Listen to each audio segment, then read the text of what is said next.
দেখা যায় সে মানুষের সাথে দুর্ব্যবহার করে, সে নিজেকে ব্যতীত পৃথিবীতে আর কাউকে মুসলমানই মনে করে না, তার কথাবার্তায় একেবারে খুব অহংকার সুস্পষ্ট, সে মানুষের গীবত করতে একেবারে ব্যস্ত, মানুষের নামে কোনো কথা শুনে সেটাকে যাচাই বাছাই না করে কান থেকে ওকান, ওকান থেকে ওকান, সারা দেশ দুনিয়া করে যেটাকে বলে আপনার সুগুলফুরি করা, সমালোচনা করা, সে সেটাতে ব্যস্ত। তাহলে বুঝে যাচ্ছে যে নামাজ তাকে কোনো কাজ করতেছে না। নামাজের যে বেনিফিট হওয়ার কথা, আনিল ফাহশাই ওয়াল মুনকার, দেখা যাচ্ছে নামাজ তাকে মন্দ কাজ থেকে বিরত রাখছে না। তো বিষয়টা কি? তো উত্তর, বিষয়টা হলো, তাই সে নামাজ পড়ছে ঠিক, কিন্তু তার নামাজের মধ্যে যে দুইটা অবস্থান থাকার কথা ছিল, কয়টা অবস্থান? হয় আল্লাহকে দেখবে অথবা আল্লাহ দেখছে এই ভয় রাখবে, সে দোনো অবস্থান থেকে খালি, তার কাছে ইবাদতের মধ্যে দোনো অবস্থা নেই। সে মসজিদে ঢুকে কেবলমাত্র প্রয়োজনের জন্য, অর্থাৎ আল্লাহ পড়তে বলছে, হুজুররা পড়তে বলতেছে, না পড়লে কেমন কেমন লাগে, এই জন্য পড়া, অর্থাৎ পড়ার জন্য পড়া, পড়ার জন্য পড়া, কিন্তু আল্লাহ রাব্বুল আলামিনকে সন্তুষ্টি করার জন্য, আল্লাহ রাব্বুল আলামিনের মহব্বতের ইবরাত স্বাদ গ্রহণ করার জন্য তার ভিতর কোনো উদ্দেশ্য নেই। এই জন্য সে মসজিদে ঢুকে আর ঘড়ির টাইমের দিকে তাকায়, টাইম শেষ, সে বের হয়ে যায়। তো এই নামাজগুলো হচ্ছে প্যাকেজের মতো। কিসের মতো? প্যাকেজ বুঝেন তো? প্যাকেজ না বুঝো? প্যাকেজ বুঝলে তো বলা, আমার গান বাজনার প্যাকেজ না। আপনাকে বলে দেওয়া হলো যে এই আইটেম নিতে হবে এত টাকার ভিতরে, একটা সীমিত ভিতরে দিয়ে দেওয়া। তা আমরা একটা সীমিত টাইমের জন্য মসজিদে ঢুকলাম, মাথার মধ্যে রাখলাম যে এতক্ষণে জামাত শেষ, তাড়াতাড়ি বের হয়ে আবার কিভাবে চাইবো ওই কাজের মধ্যে থাকি। অর্থাৎ নামাজটা শুধুমাত্র পড়ার জন্য পড়া, কিন্তু এটা যে শুধু পড়া নয়, বরং এই নামাজের মধ্যে আমার সাথে আমার মালিকের একটা সম্পর্ক তৈরি হয়। এই নামাজ ধীরে ধীরে করতে করতে করতে করতে আমার সাথে আমার রব্বের একটা সম্পর্ক তৈরি হবে, এটা তার ভিতরে নেই। কেন নাই জানেন? কেন নাই? এবার সেটাও বলি। সকল নবীদের সময় থেকে, একেবারে ইসলামের শুরু থেকে, অর্থাৎ আদম আলাইহিস সালাম থেকে শুরু করে আমার প্রিয় রাসূলুল্লাহ সাল্লাল্লাহু আলাইহি ওয়াসাল্লাম পর্যন্ত সমস্ত নবী এবং আমার রাসূলের পরবর্তী বেলায়েতের যুগে সমস্ত ওলিদের সময় পর্যন্ত একটা জিনিস বড় গুরুত্বপূর্ণ বিষয়। বলেন তো সেই জিনিসটা কি? জানেন না? সেটা হচ্ছে নির্জনতা। কি বলেছি আমি? বলেন একটু উত্তর দেন। কি? নির্জনতা। কিছুক্ষণের জন্য একা থাকা, কিছুক্ষণের জন্য নিজের এই চঞ্চল মুখটাকে বন্ধ রাখা। প্রয়োজনীয় বললাম, অপ্রয়োজনীয় বললাম, দরকারিও বললাম, বেদরকারিও বললাম, আল্লাহ দিছে যখন একটা বুঝেও বললাম, না বুঝেও বললাম, কেউ আমার বলে দিল ও খারাপ, সেটাও বলি, বেড়াই বেড়াই বলে দিলাম। এই যে আমাদের যে অভ্যাসটা চলমান, এটাকে লাগাম দেওয়া, নির্জনতা অবলম্বন করা। ইসলামে নির্জনতার গুরুত্ব এত বেশি কেন? আউলিয়া কিরাম পাহাড়ে পর্বতে গিয়েছেন। আউলিয়া কিরাম বলেন কেন পাহাড়ে পর্বতে গিয়েছেন? আমাদের দেশে তো এখন পাহাড়ে পর্বতে গেলে আবার অনেক ভাইদের একটু শুনতে হয়, পাহাড়ে পর্বতে কেন যাইতে হয়, এই ধরনের সাধনের কথা কোথায় আছে? এগুলো জিন সাধন, এই জিন সাধন করতে, এই সাধন করতে। তো লোকে তো নানা কথা বলে, তাতে আমাদের কি আসে যায়? তাদের যদি বোধ জ্ঞান থাকতো, তারা চিন্তা করতো যে নূহ নবীন আলাইহিস সালামের কিস্তিও পাহাড়ে, মুসা আলাইহিস ইসলামের সাথে আল্লাহর কথা হয়েও পাহাড়ে, আমার নবীর উপর কোরআন নাযিল হয়েও পাহাড়ে, হিজরতের দিন আবু বকর সিদ্দিকের নবী থাকলেনও পাহাড়ে। শুধু তাই নয়, আদম আলাইহিস সালাম এই পৃথিবীতে প্রথম পা রেখেছেন, তাও পাহাড়ের চূড়ায়। তার অনেক কথা, তার ব্যাপারটা কি? নির্জনতা। এই নির্জনতা অন্যান্য নবীদের উম্মতের সময় এটাকে আল্লাহ তাদের জন্য গুরুত্ব দেন নাই, অর্থাৎ তাদেরকে এটা অবকাশের মতো দিয়েছেন। তোমার ইচ্ছা হলে তুমি নির্জন আমাকে ডাকো অথবা না ডাকো, তোমার ব্যাপার। তাদেরকে সেটা চাপ দেন নাই। কিন্তু আমার রাসূল সাল্লাল্লাহু আলাইহি ওয়াসাল্লামের উম্মতের জন্য এই নির্জনতা যেহেতু অনেক উপকারী জিনিস, এই জন্য আমাদের জন্য আল্লাহ এটাকে এমন একটা সিস্টেম করে দিয়ে দিলেন, প্রতি রমজানে ইতিকাফ থাকতে হয়। ইতিকাফের কাজটা কি? সেখানে বসে বসে কোনো ফেসবুকের কাজ চালান নাকি? সেখানে বসে লাইক কমেন্ট যা খুশি তা চালান মনে হয়। আছে কিছু লোক চালায় দেয় সেখানে বসে, কারণ কিছু মানুষ আছে সেগুলো না করলে রাতের ঘুম আসে।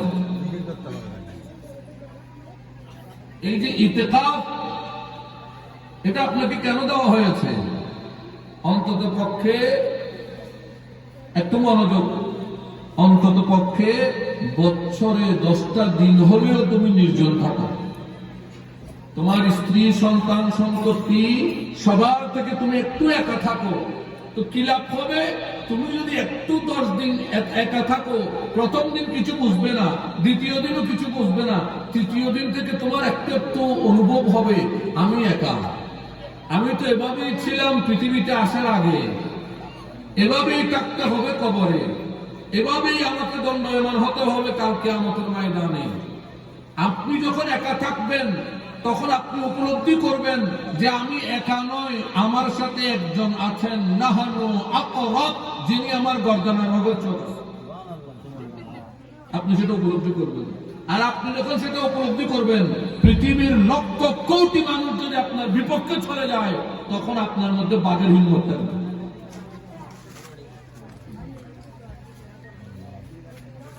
সে তখন মানুষকে আর পরোয়া করে না, কারণ তার মধ্যে একটা শক্তি আছে। সেটা কি? সে জানে আমি একা। যখন এই জন্য আমি একটা কথা প্রায় বলি, বিশেষ করে আমাদের দরবার শরীফের যারা মুরিদ, যারা আনোয়ারা উস্কাইন কামসে হুজুর ওখানে প্রতি সাদের 11 তারিখ ওখানে যায়, আমি মাহফিলে আলোচনা করি, ওখানেও যায়, যারা রুবিনের দরবারে যায়। আমি প্রায় সময় আমার বিভিন্ন আলোচনায় আমি একটা কথা বলি, সেটা কি? তুমি নিজেকে একটু একা রাখতে শিখো। যত বেশি তুমি নিজেকে একা রাখতে শিখবে, তখন তুমি উপলব্ধি করবে আমি একা নয়। যেখানে আমি একা আছি, তখন আপনি উপলব্ধি করতে শিখবেন যে আমি একা নয়, আমার সাথে আমার মালিক আছে, আমি একা। কিন্তু আপনি এখন যখন সবার সাথে আছেন, এখন আপনি তো আপনার ভিতরে একটা তাকাব্বুরি কাজ করে, শয়তানের ওয়াসওয়াসা কাজ করে। কেন বারবি মাস্টার? সঙ্গভঙ্গ আছে তো, সঙ্গভঙ্গ আছে তো। কিন্তু আপনি যখন একা একা থাকবেন, তখন চিন্তা করবেন আমার আল্লাহ ব্যতীত আমার কোনো সহায় নেই। তখন আপনার ভেতর সেই শয়তানের ওয়াসওয়াসা ফকর এটা চলে যায়। এই জন্য আমি প্রায় সময় বলি, সিন্ডিকেট থেকে দূরে থাকেন। কোথেকে? আমাদের দেশে এখন সবকিছুতে সিন্ডিকেট, ব্যবসা বাণিজ্য, ঠিক না? যে শহর এলাকায় যে গাড়ি বাস লাইন, এখানেও কি সিন্ডিকেট। মনে করেন বিভিন্ন অলিগলিতে কিছু ছোট অটো রিক্সা, ট্যাক্সি আছে। আপনি যদি ইচ্ছা করেন যে আমি আমার এলাকায় এখানে এই লাইনের মধ্যে ওই পুরাতনের থেকে ভিতরে একটা রিক্সা দিয়ে দিতে পারবেন না? সেখানে একটা সিন্ডিকেট আছে। হ্যাঁ, সেখানে একটা কি আছে, সেটা নিয়ে আবার তাদেরকে দিতে হবে কমিটির মধ্যে, ঠিক না? এই যে সিন্ডিকেট আছে না, এখন দেখা যাচ্ছে আলেমদের মধ্যে সিন্ডিকেট। কাদের মধ্যে? আলেমদের মধ্যে সিন্ডিকেট। বুঝেন নাই? 200 জন, 250 জন, 500 জন মিলে একটা সিন্ডিকেট। তারা সবকিছু, বাকিরা সব পাকা। বাকিদের সাথে কথা বলা প্রয়োজন, করা আলোচনা করা, এগুলো প্রয়োজন মনে করে না। তারা নিজেরাই ফতোয়ার বোর্ড, নিজেরাই মুফাসসির, নিজেরাই হাদিস, নিজেরাই মুফতি, নিজেরাই বোর্ড, তারাই সব। ওই যে সিন্ডিকেট। তো আপনিও যখন ওই সবার সাথে থাকবেন, ওই সিন্ডিকেটই চিন্তা ভাবনা মনোভাব আপনার ভিতরে থাকবে। কিন্তু যখন সিন্ডিকেট থেকে বের হয়ে সিঙ্গেল থাকবেন, আবার বলতেছি, সিন্ডিকেট থেকে বের হয়ে সিঙ্গেল থাকবেন, তখন আপনি উপলব্ধি করবেন যে আমার সাথে শুধু আমার মালিক আছে। আমার আল্লাহ 24 ঘন্টা আমাকে পর্যবেক্ষণ করছে।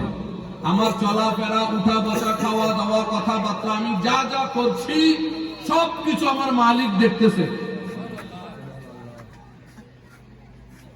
এই জন্য ইসলামে একটা বড় বিষয় হচ্ছে নির্জনতা থাকা। এই জন্যই আউলে কিরামদের জীবনে যদি আপনি দেখেন, তাদের একটা বিশাল সময় তারা নির্জনতায় কাটিয়েছে। তাদের একটা বিশাল সময় কোথায়? নির্জনতায় কাটিয়েছে। কেন কাটিয়েছে? অনেক আউলিয়া কিরামের জীবনে এমন আছে যারা যৌবন সময়টা নির্জনতায় কাটিয়েছে। কেন কাটিয়েছে? কারণ আসলে আমরা মনে করি তারা নির্জন। তারা নির্জন নয়, তারা নিরঞ্জনের সাথে আছে, আল্লাহর সাথে আছে। এজন্য যদি একটু বাংলা ভাষায় বলি, আবার বাংলা ভাষা তো আমাদের দেশে এখন সমস্যা। বাংলাদেশের মধ্যে বাংলাদেশ পৃথিবীর বাদে আরো একটা দেশ। কারণ এরা রং লই ফতোয়া, খোত্তলে ফতোয়া, খালা করলে ইয়া, সাদা করলে সর্বনাই, সবুজ করলে বেদাতি, মানে খোঁজকে যাই পোয়ানো হয়। দাড়ি লম্বা তাইলে বেশি সমস্যা, বাচ্চা তাইলে মৌদুদি, তো যাই করতে যাইবার কোনো রাস্তা নেই। মানে ফতোয়ারও কোনো শেষ নাই। ইকে যাইলে ফতোয়া, ইকে গেল ফতোয়া। তো এত ফতোয়ার ভিতরে ঘটে যাবে, তো বর্তমানে ঈদের তাকুয়া যাচ্ছে না, ফতোয়া বেড়ে গেল কি নাই রে? তাকুয়া নাই তো এলে কি বাড়িবি? ফতোয়া বাড়িবি। আল্লাহ আমাকে বুঝিবার তৌফিক দান করো। একটু মনোযোগ দিন। আপনি যখন নির্জন থাকবেন, একাকিত্বে থাকার চিন্তা করবেন, তখন আপনি আল্লাহকে উপলব্ধি করবেন। এই জন্য যেই তরিকার মধ্যে যাবেন যান, একটা মনোযোগ, যেই তরিকায় যাবেন যান, সেখানে কিছু ওজিফা, কিছু আমল, কিছু সবক দেওয়া হয়। কি দেওয়া হয়? কেন দেওয়া হয় জানেন? আপনি নির্জন আছেন সেটা বোঝার জন্য। উদাহরণস্বরূপ ধরেন আপনি মুসলিম দরবারে বায়াত হইলেন, তাহলে দেখা যাবে আপনাকে সবক দেওয়া হচ্ছে কি, ও তো তাহাজ্জুদের নামাজের পরে কিছুক্ষণ নির্জনে জিকির করবি। তার মানে তাহাজ্জুদের নামাজ পড়ছেন সবাই গুণ, আপনি চক্ষু বন্ধ করে একা একা জাগ্রত থেকে কৃষ্ণ আল্লাহ স্মরণ করুন, চক্ষু বন্ধ করে উপলব্ধি করবেন আমার মালিক আমার সাথে আছে।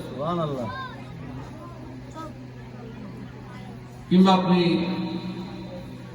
সিলসিলায় সিলসিলার মধ্যে বায়াত হইলেন, আপনারা সবক দিয়ে দিল কি হয়, মাগরিবের নামাজের পরে বইয়ের কতক্ষণ এই তসবিহ পড়িবে, এরপর আওয়ামী নামাজ পড়িবে, আসরা নেই।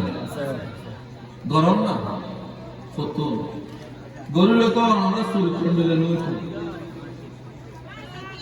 এখন মূল্য শুরু করে টোকা পর্যন্ত কেউ নগরে নগরে বলে তো অবস্থায় দিলেন।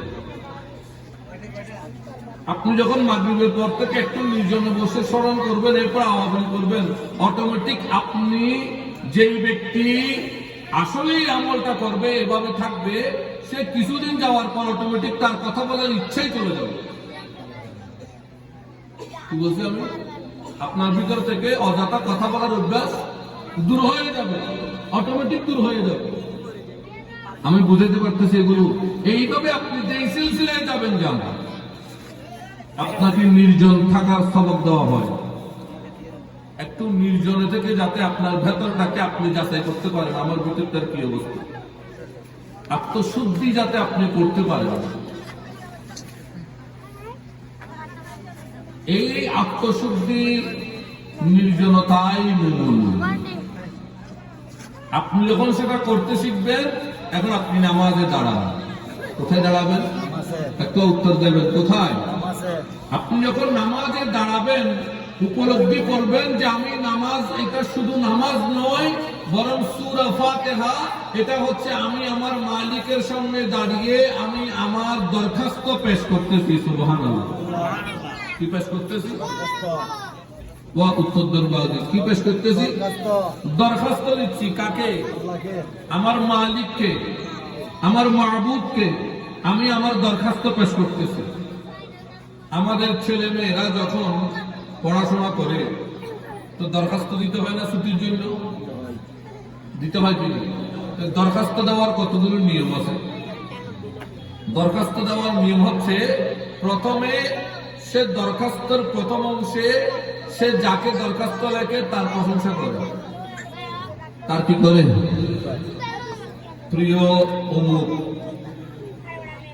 আপনি অত্র এলাকার জন্য অনেক কিছু করেছেন।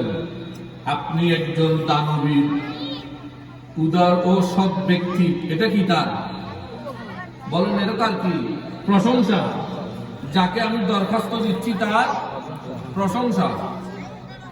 এরপর লিখতে হয় দ্বিতীয় পার্টে যেটা আসে কি, আমি আপনার সাথে এইভাবে সম্পর্কে জড়িত, বা আমি আপনার এই এলাকার অমুক বাড়ির সন্তান হই, অর্থাৎ আপনার সাথে আমার সম্পর্কটা কিসের?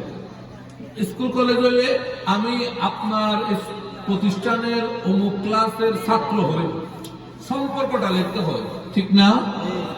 এরপর আপনি কি চাচ্ছেন সেটা বলতে হয়, ঠিক না?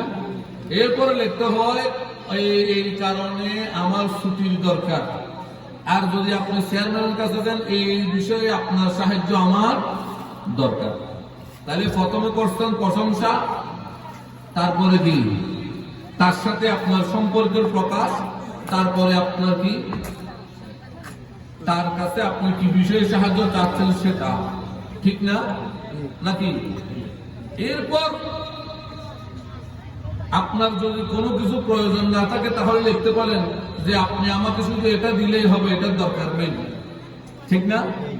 এই হুবহু যে দরখাস্তের কাঠামো সেম অবস্থা হচ্ছে সূরা ফাতিহা। একটু উপলব্ধি করেন, আপনি দাঁড়িয়েছেন, আল্লাহু আকবার, নিয়ত বাঁধলেন, একটু খেয়াল করেন, আপনি দাঁড়ালেন কার সামনে? আপনার ইলাহের সামনে, আপনার মাহবুদের সামনে, আপনার খালিক ও মালিকের সামনে। আর আপনি দরখাস্ত পেশ করছেন কি, আলহামদুলিল্লাহি রাব্বিল আলামিন, সমস্ত প্রশংসা বিশ্ব জগতের প্রভু আপনার জন্য। মালিক ইয়াউমিদ্দিন, আপনি হচ্ছেন শেষ বিচারের, শেষ দিনের মালিক, ঠিক না? শেষ দিনের মালিককে আল্লাহ, বিচার কে করবেন? আল্লাহ। তা আপনি কেন দুনিয়ায় বিচার করিবেন? বিচার করবেন কে? আল্লাহ। আর এখন বিচার আমরা ফেসবুকে করে দিল, বিচার আমরা ইউটিউবে করে দিল, যে কমেন্ট করেন এটা বলা, এটা খারাপ, এটা এটা লুচ্ছে, এটা ডাকাই দিতে ছিঁড়ে। কোনো কিছু আপনার ভেতরে আছে সেটা কাঁধের ফেরেশতায় লিখতেছে না, কিন্তু যেই মুখ দিয়ে বের করেছেন আপনার দুই কাঁধের ফেরেশতা কিন্তু লিখতেছে। যতক্ষণ ভিতরে আছে কোনো লেখালেখি নাই, যেই বলে দিয়েছেন লোকটা ভালো, বাস বকার ভালো লিখে বলছে, যে মনে দিয়ে ওকে কি বলছে, আর যদি বলি ও তো খারাপ, বাস এই শব্দটা লিখে ফেলছে। এই শব্দটা কিয়ামতের দিন আপনার মিজানের পাল্লায় ওজন দেওয়া হবে, মিজানের পাল্লায় ওজন দেওয়া হবে, কিন্তু শব্দটা যতক্ষণ ভিতরে তাকে লেখা হয় না ওজনও নাই। এই জন্য সুফি ইকরামরা কথা কম বলার নসিহত করে। বুজুর্গান ইকরামের সোহবতে গেলে দেখবেন তাদের বড় স্বভাব কি, কথা কম, যত কম তত কম, যত কম তত কম, কথা কম। হুজুর পাক সাল্লাল্লাহু আলাইহি ওয়াসাল্লাম ও সাহাবায়ে ইকরামকে বেশি শিক্ষা দিয়েছেন এটা। নকশবন্দিয়া তরিকার মধ্যেও যে উসুল, তার মধ্যে বড় একটা উসুল হচ্ছে কথা কম বলা। কাদেরিয়া তরিকার মধ্যে বড় একটা উসুল হচ্ছে জিহ্বাকে তালুর সাথে লাগিয়ে সবসময় অন্তরে অন্তরে জিকির করা। তার অর্থ কথা কম হয়, নিয়ে ধরিলে আর কথা করতে কিন্তু। আর চিশতিয়া তরিকার মধ্যে বড় একটা আমল হচ্ছে চলাফেরা, উঠে বসা, যত কাজই করেন না কেন আমরা চোখের পলক ফেলে কিনা, বাবা না চোখের পলক না ফেলে যেতে হয় সমস্যা, তো মরে যাবে সময়, তো মৌতার আলামত। চোখের পলক না ফেলেন কি আলামত? মৌতার আলামত। এই যে চোখের পলক পরে কিনা আমাদের চিশতিয়া তরিকার একটা বড় আমল হচ্ছে আপনার চোখের পলক যতবার ফেলবেন ততবার ওদিকে খেয়াল রেখে জিকির করা। তার অর্থ এগুলো সব উদ্দেশ্য একটাই, যাতে আপনি অযথা কথা থেকে বিরত থাকেন, অযথা কথা থেকে বিরত থাকেন। এখন এই অযথা কথা থেকে বিরত থেকে আপনার কাজ কি? আল্লাহকে অধিক স্মরণ করা, অযথা কথা থেকে বিরত থেকে আল্লাহকে অধিক বলেন, আল্লাহকে অধিক স্মরণ করা, এটাই হচ্ছে কি কাজ? মূল কাজ। এটা কি কাজ? মূল কাজ।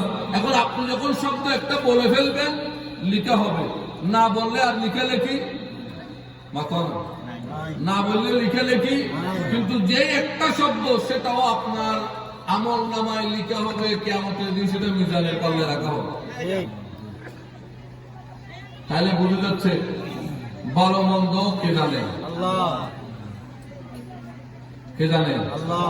না বলো এখন তো হারা খেয়ে দিতাম, বিশালনগরে বই দেখতাম, ফুটবলিংয়ের দজলের কলমনগরে বই দেখতু না। করবেন তো কিভাবে করবেন? আমরা যদি পৃথিবীতে বিচার করতে হয়, কোনো কিছু ভালো মন্দ মন্তব্য করতে হয়, তাহলে কাজ হচ্ছে দুই অবস্থান থেকে, দোনো দিক থেকে, পক্ষ বিপক্ষ দোনো দিক থেকে, ভালো মন্দ দোনো দিক থেকে যাচাই করা। কি আরে হদ দে, খুব খেয়াল করো, আরে আর মা হদ দে, তোর বউ আজকে বাদ না হদে। আমার মা বললো তোমার স্ত্রী আমাকে কি দেয় নাই, মা বললো ছেলেকে তোমার স্ত্রী আমাকে ভাত দেয় নাই। আমার কাজ এটা নয় আমি গিয়ে সাথে সাথে স্ত্রীকে প্রহার করবো, আমার কাজ হচ্ছে সেটাকে যাচাই করব। কি করব? যাচাই করব। যদি সত্য পাই তাহলে স্ত্রীকে নসিহত করব, আর যদি মিথ্যা হয় তাহলে দুইটা অবস্থা, হয় আপনি চুপ থাকতে পারেন কারণ মায়ের মনে কষ্ট দিতে পারে, অথবা যদি মায়ের সাথে ভালো সম্পর্ক হয় মাকে নসিহত করতে পারবে। ঠিক অনুরূপ আপনার স্ত্রী বলল তোমার মা আজকে আমাকে গালি দিয়েছে, আপনার কাজ নয় গিয়ে মায়ের সাথে ঝগড়া করা।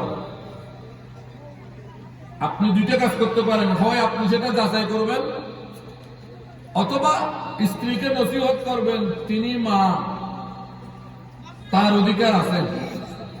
আমি বুঝতে পারছি, কিন্তু আর আপনি বিশ্বাস চিনতে এবারে হয় যে বিশ্বাস, এবারে কি হয় যে দোনোর ক্ষেত্রে মিলাইয়ের সিদ্ধান্ত লওয়ার নাম কি? ওদের একটা নমনি একটা হয় দৌড়ানোর, এবারে বিচার না হয়, এবারে হয় অবিচার। এবারে কি হয়? অবিচার। আর বুঝতে জানি না, না বুঝুন। তাহলে মৌলিক বিচারটা পৃথিবীতে সমস্ত সৃষ্টি জগতে ইনসাফের সাথে বিচারটা মৌলিক করবেন কে? তাহলে এই যে প্রশংসা করতেছেন কি, আলহামদুলিল্লাহ রাব্বিল আলামিন, সকল প্রশংসা বিশ্ব জগতের রব আপনার জন্য, মালিক ইয়াউমিদ্দিন, কাল কিয়ামতের দিনে একমাত্র আপনি মালিক, আপনি একমাত্র বিচারক। আলহামদুলিল্লাহ রাব্বিল আলামিন। আবার কি সুন্দর প্রশংসা শুরু হয়ে হইলাম দরখাস্তের মতো। আলহামদুলিল্লাহ, আল্লাহ অনেক প্রশংসা। রাব্বিল আলামিন, আপনি বিশ্বজগতের রব। আর রহমানির রহিম, আপনি দয়ালু, আপনি দয়াবান, আপনি দয়ালু, আপনি দয়াবান। আপনি যে ঈমান আনে তাকেও খাওয়ান, যে ঈমান আনে না তাকেও খাওয়ান। যে আপনাকে মানে তাকেও রিজিক দেন, যে আপনাকে মানে না তাকেও দেন। আল্লাহু আকবার। যে আপনাকে স্মরণ করে আপনি তাকেও রিজিক দেন, আবার যে আপনাকে স্মরণ করে না তাকেও না, এদের বঞ্চিত করে দিন। হ্যাঁ, এই জন্যই আর রহমানির রহিম, আপনি দয়ালু, আপনি দয়াবান। আয় রব্বুল আলামিন, আয় আমার পরওয়ারদিগার, বিশ্ব জগতের মালিক, আমি আপনার প্রশংসা করছি। আপনি দয়ালু, আপনি দয়াবান, মালিক ইয়াউমিদ্দিন, শেষ বিচারের আপনি একমাত্র, শেষ দিনের আপনি একমাত্র বিচারক। প্রশংসা শেষ। প্রশংসা কি?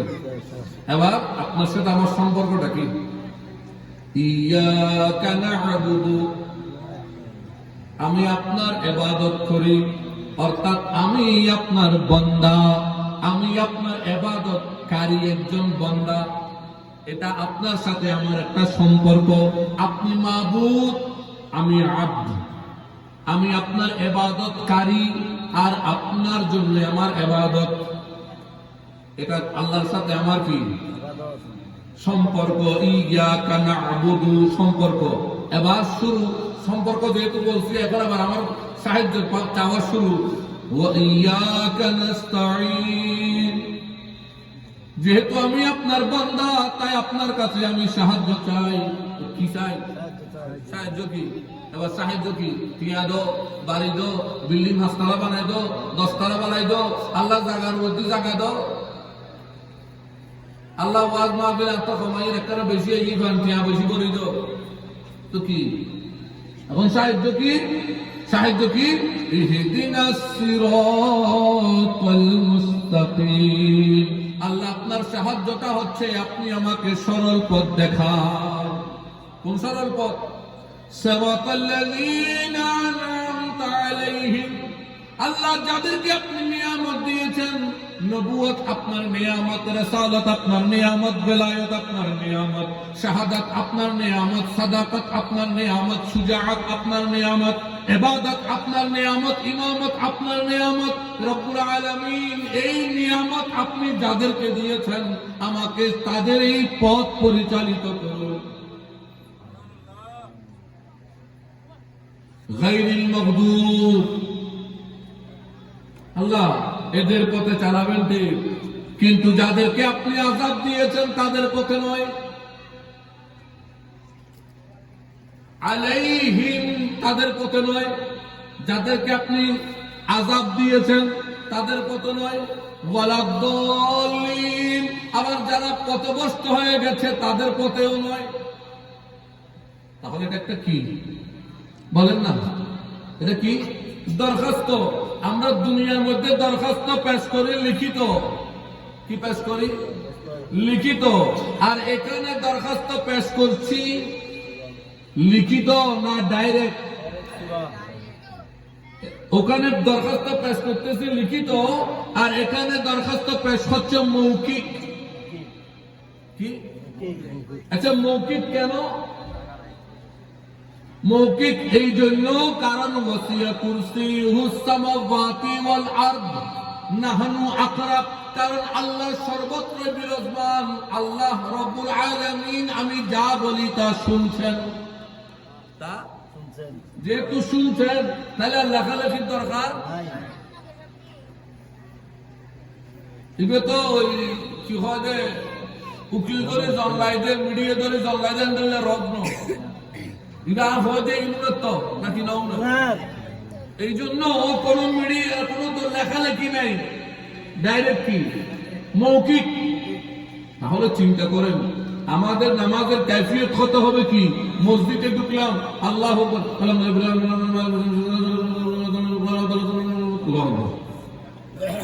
মানে মোবাইলের মধ্যে 2G 4G ওদি এখন 5G,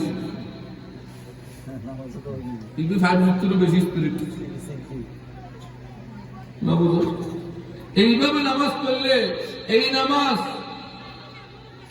আনিল ফাহশাই ওয়াল মুনকার হবে না। এটা আপনাকে মন্দ অশ্লীল কাজ থেকে দূরে নেওয়ার নামাজ হবে না। এই নামাজটা বরাবরের মতো আপনাকে ফিতনার মধ্যে ডুবাই রাখবে। কারণ এই নামাজটা ভাষা, এই নামাজটা আপনাকে আল্লাহ রাব্বুল আলামিনের মুহাব্বত, আল্লাহ রাব্বুল আলামিনের রুবুবিয়তের যে প্রেম সেটা আপনার ভেতরে প্রবেশ করাবে।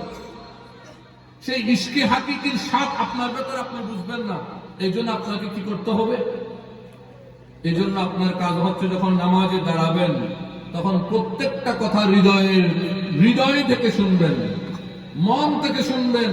যখন সূরা ফাতিহা পাঠ করবেন তার অর্থের দিকে খেয়াল করে আপনার মস্তিষ্কে এটা আপনি মেসেজ পৌঁছিয়ে দিবেন যে আমি আমার রবের সম্মুখে, আমার মাবুদ, আমার আল্লাহর সম্মুখে আমি দাঁড়ানো, আমি আমার এই কথাগুলো বলছি, আমার আল্লাহ শুনছেন। এখন আপনি বলেন সকল প্রশংসা বিশ্বজগতের প্রভুর জন্য। আপনি দয়ালু, আপনি দয়াবান, আপনি বিচার দিনের মালিক। আমরা আপনার ইবাদত করি, আপনার কাছে সাহায্য চাই। আপনি আমাকে সরল পথ দেখান, সেই পথ আপনার নিয়ামত বন্দা প্রাপ্ত বন্দাদের পথ। আপনি আমাকে অভিশপ্ত পথভ্রষ্টকারীদের পথে চালাবেন।